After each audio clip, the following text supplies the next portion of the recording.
Hello everyone. So today I will start one word substitution जो कि most repeated one word substitution है और SSC के exams में बहुत बार पूछे जा चुके हैं। मैंने ये सीरीज़ स्टार्ट किया है जिसका मैं फर्स्ट डे का अपलोड कर चुकी हूँ ऑलरेडी, जो कि 1 से 10 तक है और every day I will cover 10 one word substitution. तो आज मैं 11th वर्ड से करने वाली हूँ और कल का हम लोग आज ही डिवाइस कर लेते हैं एक बार।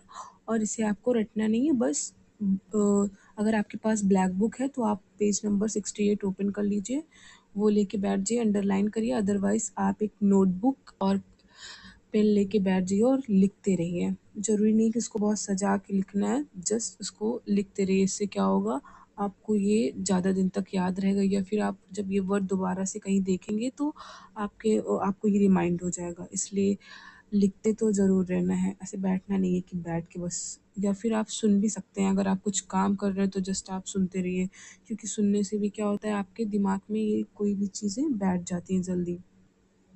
तो आज हम स्टार्ट करेंगे 11th वर्ड से।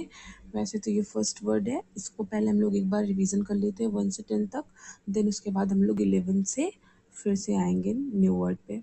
ओके। और अगर आपके पास ब्लैक बुक नहीं है तो इसका पीडीएफ आपको मैं डिस्क्रिप्शन बॉक्स में टेलीग्राम का लिंक दे दूँगी, वहाँ से आप लोग इसका डिस्क्रिप्शन बॉक्स में लिंक देख लीजिए, वहाँ से आप लोग को पीडीएफ मिल जाएगा। तो ये सीरीज़ मैंने स्टार्ट किया है उन लोगों के लिए जो जिनको क्या कहते हैं, लगता है कि वन कैसे याद करें या फिर कैसे कवर होगा इतने सारे वर्ड्स। तो आपको बिल्कुल टेंशन लेने की ज़रूरत नहीं है। हम लोग डेली जो करेंगे और लास्ट वाला रिवीजन भी करेंगे और नेक्स्ट न्यू वर्ड वो भी पढ़ेंगे। इससे धीरे धीरे क्या होगा, आपका पुराने वाले आपको भूलेंगे नहीं। उसका जब 2-3 बार रिवीजन हो जाएगा तो वो आपके दिमाग में बैठ जाएगा। ओके, अब हम लोग स्टार्ट करते हैं। Top 200 most repeated OWS. So the first word is philanthropist, जो कि क्या है, मानव प्रेमी, परोपकारी। सेकेंड वर्ड है एपिटैफ, ये हम जल्दी जल्दी पढ़ रहे हैं क्योंकि हम ऑलरेडी कवर कर चुके हैं। आपको फर्स्ट वीडियो का लिंक मैं डिस्क्रिप्शन में दे दूँगी, वहाँ से आप लोग कवर कर लीजिएगा 1 से 2 तक। और ये फिर उसके बाद हम लोग 11 से अच्छे से करेंगे। तो एपिटैफ क्या होता है? एपिटैफ इंस्क्रिप्शन होता है स्टोन पे, जो हम लोग लिखते हैं जब किसी पर्सन की डेथ हो जाती है तब। ऑब्सोलीट मतलब जो बहुत पुराना हो चुका है कोई चीज़, या फिर जिसका यूज़ अब नहीं होता है। देन एलिजिबल, एलिजिबल क्या होता है? आपटनीय, जिसको हम लोग पढ़ नहीं सकते हैं। इनइविटेबल, इनइविटेबल क्या होता है? Something that can not be avoided, certain to happen. ऐसी चीज़ें जो इसको हम लोग अवॉइड नहीं कर सकते हैं। उसके बाद आता है एवियरी। एवियरी क्या होता है? जहाँ पे चिड़ियाघर या जहाँ पे चिड़ियों को रखा जाता है। और एक वर्ड आता है एपियरी। एपियरी क्या होता है? जहाँ पे place where bees are kept. Okay. Contemporary मतलब समकालीन, जो भी कोई चीज़ें सेम टाइम पे चल रही हो, कोई दो चीज़ें। उसके बाद आता है स्टोइक, जो कि जिसको हम बोलते हैं भावहीन।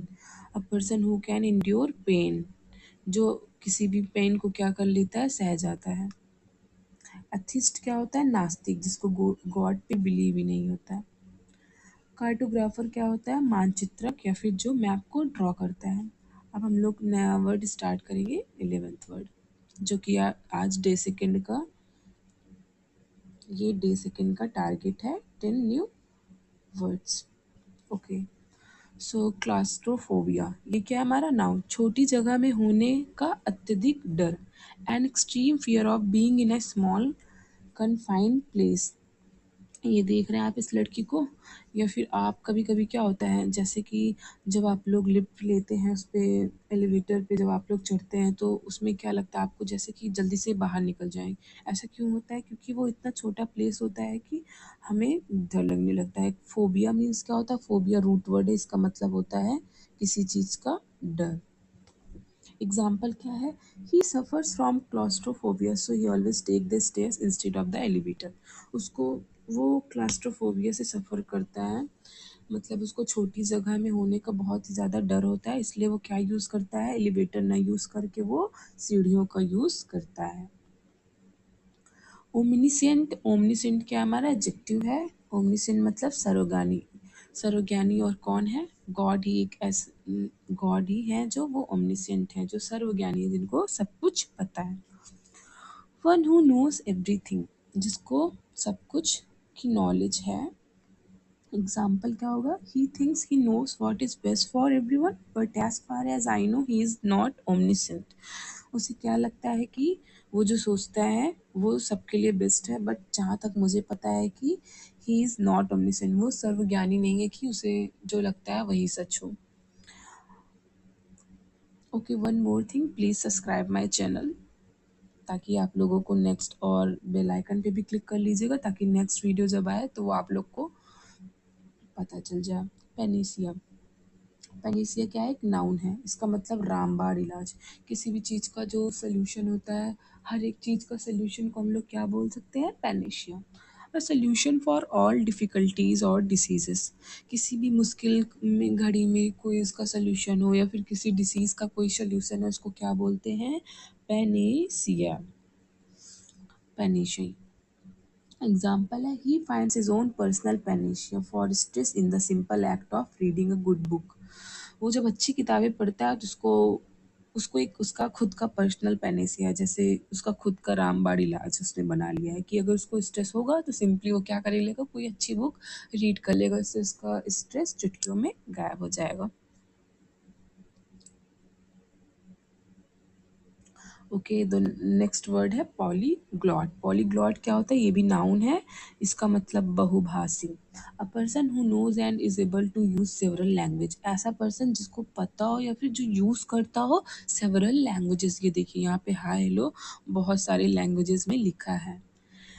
Example, even the greatest polyglot can not speak every language in the world. यहाँ तक कि जो बहुत महान से महान बहुभाषी या पॉलीग्लॉट हैं, वो भी दुनिया में हर एक लैंग्वेज, दुनिया की जितनी भी लैंग्वेजेस हैं वो सब नहीं बोल सकते हैं।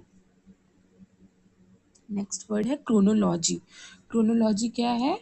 ये है नाउन, काल क्रम, एन अरेंजमेंट ऑफ इवेंट्स और dates in order of their occurrence.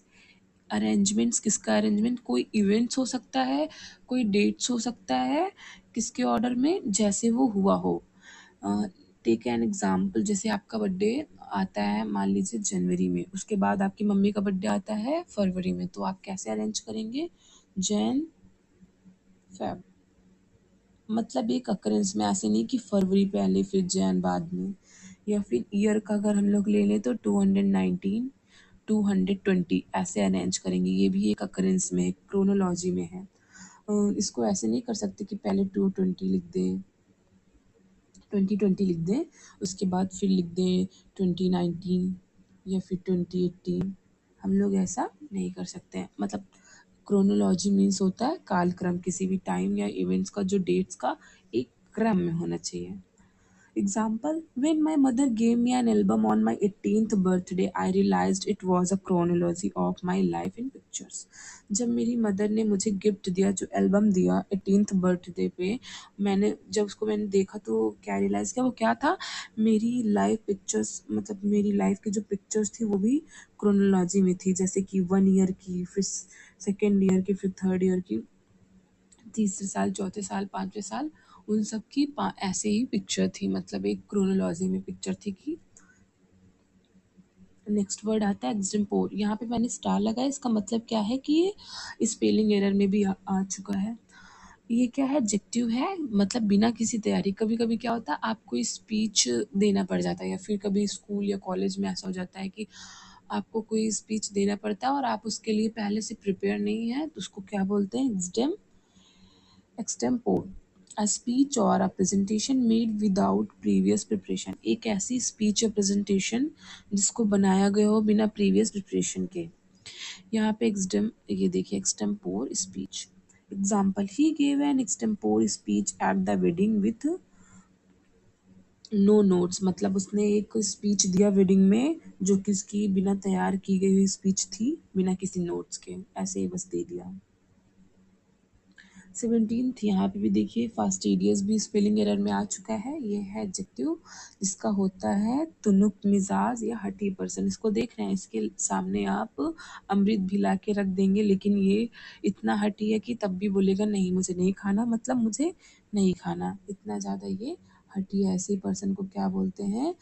One who is difficult to please, जिसको खुश करना बहुत ही ज़्यादा मुश्किल हो। मतलब इसके सामने आप कुछ भी ला के रख दोगे ये खुशी नहीं होगा, या फिर कह सकते हैं ये संतुष्ट नहीं होगा। The cat is a fastidious eater and will only eat a specific brand of food. क्या एग्जाम्पल है कि जो कैट है इतनी ज़्यादा हठी है कि खाने में कि उसके सामने कोई भी फूड का ब्रांड ला के कोई स्पेशल फूड ला के भी रख दो तब भी मतलब उसको वही खाना रहेगा जो स्पेसिफिक ब्रांड ऑफ फूड रहेगा। ऐसे कोई नॉर्मल मामूली सा फूड नहीं खाना रहेगा जो उसका मन करेगा, या फिर जो ब्रांड का कोई स्पेसिफिक ब्रांड का फूड रहेगा वही खाएगी वो। यूटोपिया, ये देखिए 18th वर्ड, ये भी क्या आया? यूटोपिया किस में आया? ये भी स्पेलिंग एरर में आया। ये नाउन है हमारा जिसका मतलब है आदर्शवादी काल्पनिक समाज राज्य। An imagined society where everything is perfect and everyone is happy, everyone is happy, a place of ideal perfection, especially laws, government and social conditions. एक ऐसी सोसाइटी जहाँ पे सब कुछ परफेक्ट हो, क्योंकि ऐसा तो कुछ चीज़ नहीं कि जो पूरी तरीके से परफेक्ट हो। सब में कोई ना कोई फ्लॉज तो होते ही हैं। तो यहाँ पे एक हम लोग ऐसी सोसाइटी इमेजिन जो करते हैं जो बिल्कुल आइडियल हो, बिल्कुल परफेक्ट हो, जहाँ पे सब खुश हों, जो कि पॉसिबल रियल में तो पॉसिबल नहीं है। A place of ideal perfection especially laws government and social condition, मतलब जहाँ पे सब कुछ वहाँ का लॉ, वहाँ की गवर्नमेंट, वहाँ की सोशल कंडीशन सब कुछ क्या हो, एकदम परफेक्ट हो। Example, the children imagined and a utopia full of candy and video games. The children imagined a utopia full of candy and video games. Children ने जो समाज, जो आदर्शवादी काल्पनिक समाज को इमेजिन किया वो कैसा था, जहाँ पे कैंडीज भरी हुई थी, वीडियो गेम्स थे, ऐसे आदर्शवादी समाज को उन्होंने इमेजिन किया। अच्छा, अगर आपको करना पड़ जाए कि आप कैसा समाज इमेजिन करेंगे तो आप कमेंट में करिए, कमेंट डाउन करिए आपको किस टाइप का समाज चाहिए, कैसा, एक आइडियल या फिर एक यूटोपिया या फिर एक आदर्शवादी काल्पनिक समाज आपकी नज़र में कैसा हो सकता है, आप कमेंट में बता सकते हैं। ओके, एमेच्योर ये भी आ चुका है और ये इम्पॉर्टेंट है क्योंकि इस बार के मैं बोल तो नहीं सकती बट आप इन समझ के होंगे। ये नाउन है, शौकीन व्यक्ति, अनुभवहीन। मतलब एमेच्योर मतलब क्या होता है? जो व्यक्ति बहुत मतलब शौकीन है या फिर इनएक्सपीरियंस्ड है। लाइक जैसे आप एग्जांपल ले सकते हैं, किसी का पढ़ाना एक प्रोफेशन हो सकता है या फिर वो प्रोफेशनल हो उस चीज़ में, एक्सपीरियंस्ड हो, बट किसी को पढ़ाना एक क्या हो सकता है, उसका हॉबी हो सकता है या फिर वो शौक के लिए पढ़ा रहा हो, just for the gain of happiness, मतलब उसको उसको करने में खुशी मिलती है सो वो करता है। One who plays for pleasure rather than as a profession, a person who is neither well experienced nor professional, a non-professional who is inept as a particular activity. एक ऐसा पर्सन जो कुछ भी करता है तो प्लीज़र के लिए करता है, उसका कोई प्रोफेशन नहीं है, मतलब उसका पढ़ाना कोई प्रोफेशन नहीं, वो अपने प्लीज़र के लिए करता है। या फिर आप कोई भी एग्जांपल ले लीजिए, लाइक ये लड़की अगर ये बैडमिंटन खेल रही है तो इसका कोई प्रोफेशन नहीं है, ये जस्ट अपने प्लीज़र के लिए खेल रही है, जो नॉन प्रोफेशनल हो। Example, the writing in the essay was weak and felt very amateur. जो एसे में जो राइटिंग लिखी गई थी वो बहुत ज़्यादा वीक थी और ऐसा लगा कि जैसे वो एमेच्योर थी। इसका मतलब कि वो राइटिंग अनुभवहीन थी, मतलब कोई ऐसा प्रोफेशनली कोई ऐसे नहीं लिखा था, जस्ट अपने प्लीज़र के लिए वो ऐसे लिखा गया था। नेक्स्ट वर्ड है एम्बी डेक्स्टर, जो कि आज का लास्ट वर्ड है। एम्बी डेक्स्टर्स क्या है? नाउन, उभयस्थ, उभय हस्त, दोनों हाथों से समान रूप से काम करने वाला। Able to use the left hand and right hand equally well. यहाँ पे वेल होगा, आप लोग बना लीजिएगा। यहाँ पे देखिए ये लड़की ये दोनों हाथों से लिख रही है, यहाँ पे देखिए टीचर पढ़ा रही है भी दोनों हाथों से लिख रही हैं। जब दोनों हाथ का हम लोग यूज़ करते हैं, जो यूज़ कर सकता है उसको बोलते हैं एम्बीडेक्स्ट्रस। ये हमारा नाउन है, ध्यान रखिएगा, और ये आ चुका है स्पेलिंग एरर में। Example, because she is ambidextrous she can write legibly with either hand. क्योंकि वो क्या है, एम्बीडेक्स्ट्रस है, इसलिए वो बहुत ही अच्छे से लिख सकती है दोनों हैंड से, मतलब किसी भी हाथ से लिख सकती है, जो कि लीजिबली मतलब क्या होगा कि जिसको हम लोग इजली पढ़ सकते हैं, मतलब राइटिंग क्लियर रहेगी। ओके, तो ये लास्ट लास्ट वर्ड था। अब हम लोग एक बार फिर से रिवाइज कर लेते हैं हम लोग आज क्या क्या पढ़े हैं। क्लास्ट्रोफोबिया, छोटे जगह में होने का अत्यधिक डर। देन आता है ओमनिसेंट, सर्वज्ञानी, one who knows everything. Panacea, a solution for all difficulties और diseases. Polyglot, a person who knows and is able to use several languages. बहुभाषी. 15th, chronology, कालक्रम, an arrangement of events or dates in the order of their occurrence. फिर आता है extempore, बिना तैयारी के, a speech or a presentation made without previous preparation. Fastidious, जो कि हठी होता है. One who is difficult to please, जिसको खुश करना बहुत ही ज़्यादा मुश्किल हो सकता है. यूटोपिया, आदर्शवादी, काल्पनिक समाज या राज्य. फिर आता है एमेच्योर, शौकीन व्यक्ति, अनुभवहीन व्यक्ति, जो कि कोई भी काम करता है प्लीजर के लिए, ना कि उसका प्रोफेशन है. उसके बाद आता है एम्बी डेक्स्ट्रस, जो कि नाउन है और जिस इसका मतलब होता है हम लोग जब दोनों हाथों से समान काम कर सकते हो, उसका मतलब होता है Aamby dextrous. Okay, last word था. आप लोग सब्सक्राइब कर दीजिएगा ताकि आप लोग को नेक्स्ट वीडियो इजीली मिल जाए. Thank you for watching this video. And if you want the link of the telegram, then I will give it on in the description or the comment box, you can check it.